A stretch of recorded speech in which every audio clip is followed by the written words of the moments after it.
Question है वो class 10 का करीब 2 नंबर का है। क्वेश्चन है क्या बोल रहा है, बिंदु 5, -6 और 1, -1, -4 को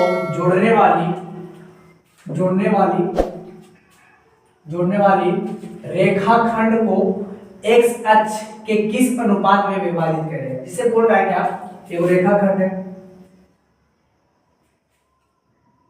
इसका नाम ए रखनी, इसका नाम क्या रखनी, बी। इस रेखाखंड को एक साथ में किस तरह से विभाजित करेगा, मतलब इसको विभाजित किस अनुपात में विभाजित करेगा, किस अनुपात में। तुम आपका कौन है, ए बराबर कितना हो गया -5, माइनस कितना हो गया 6, और बी बराबर कितना दिया हुआ -1, माइनस के कितना हो गया 4। समझ में आ रहा होगा।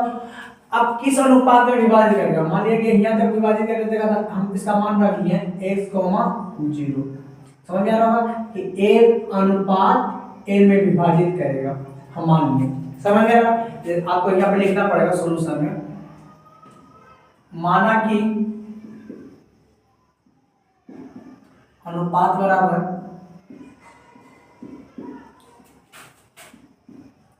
m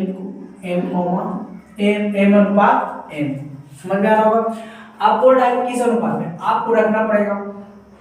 आप विभाजन सूत्र से सबसे पहले क्या कीजिएगा, a और b का मान रख लीजिए।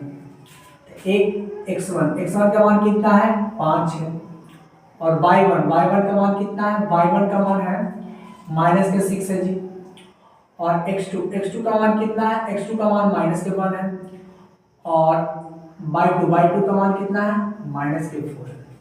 समझ में आ रहा है। तो विभाजन सूत्र से एक फॉर्मूला होता है,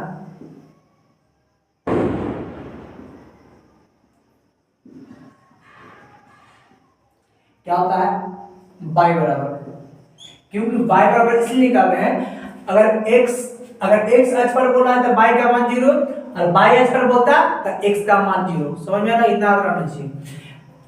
तो y बराबर का फॉर्मूला क्या होता है, m/2 plus n/1 plus m plus क्या होता है, यहाँ तक समझ में आ रहा है। y का मान कितना दिया हुआ है 0, y का मान कितना है 0 बराबर m का मान तो नहीं दिया है, इसको ले दिया। y2 का मान कितना दिया है, y2 का मान दिया -4, y2 का मान कितना दिया -4 प्लस n, y1 का मान कितना दिया, y1 का मान कितना दिया -6 प्लस m प्लस कितना हो गया n। समझ आ रहा हो। आप तो क्रॉस मल्टीप्लाई, इसका मल्टीप्लाई से इसका मल्टीप्लाई से करते हैं, m 0 मल्टीप्लाई m प्लस कितना हो गया n, इसको कर दीजिए बराबर, इसका कीजिएगा तो कितना आएगा -4m, इधर कितना आएगा -6n, इसको मल्टीप्लाई कीजिएगा तो 0 हो जाएगा, किसी भी संख्या से मल्टीप्लाई करें तो 0 होता है। ये कितना हो गया -4m माइनस कितना होगा 6, ये प्लस में माइनस में देखो जाएगा प्लस में, तो कितना हो जाएगा 4m बराबर कितना -6n। अब m और n का मान निकालें, देखिए यहाँ पर निकालते हैं, इसे निकालते हैं तो 4m बराबर -6n, क्या होगा m बटा क्या हो गया n। अगर इसको हम इधर लाए तो इसको इधर में तो -6 बटा कितना हो गया 4, करता है तो 3 दूनी 6 और 2 दूनी 4, तो m अनुपात n बटा कितना आ गया -3 बटा कितना 2। इसको लिखेंगे m अनुपात n बराबर किसके अनुपात में विभाजित करेगा, -3 अनुपात 2 में विभाजित करेगा। किस अनुपात में विभाजित करेगा, -3 अनुपात 2। इसका लिखेगा कि 3 अनुपात 2। समझ में आ रहा होगा। चलिए नोट कर लीजिए। चैनल पर पहली बार है तो चैनल को सब्सक्राइब कर लीजिएगा, इस तरह से लेटेस्ट वीडियो लेते रहेंगे, और दोस्तों का जरूर भेजिएगा।